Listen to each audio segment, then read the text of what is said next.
গতিকে সেয়েহে তাৰ সহযোগতে আজি আমি মাৰোৱাৰী হস্পিটেলৰ লগত সহযোগ কৰি আজি আমি মেডিচিন কেম্প এটাৰ কাম হাতত লৈছোঁ, যিহেতুকে আমাৰ ইয়াৰ পৰা যাতে আমাৰ এইখিনি অঞ্চলত যিহেতুকে কোনো মেডিচিন কেম্প এতিয়ালৈকে হোৱা নাই, গতিকে আমি অসম সাহিত্য সভাৰ জৰিয়তে পাতি গতিকে আমি অকণমান বিনামূলীয়া চিকিৎসা আৰু দৰৱ অলপ দিয়াৰ ব্যৱস্থা কৰিছোঁ।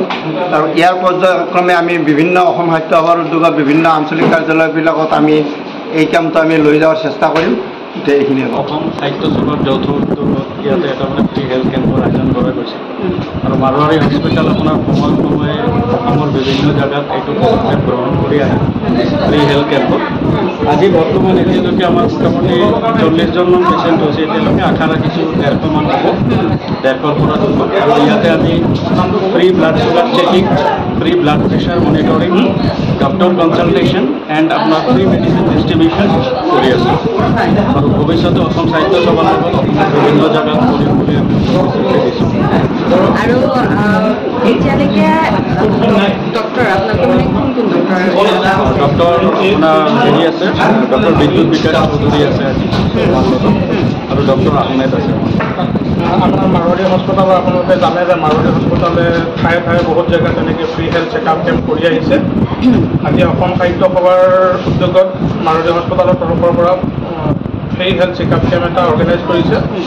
তো আমাৰ মেইন ফ'কাছ হ'ল কি হস্পিটেলখনত আমাৰ স্ক'প অফ ছাৰ্ভিচ কি আছে সেইটো পাব্লিচিটি কৰা।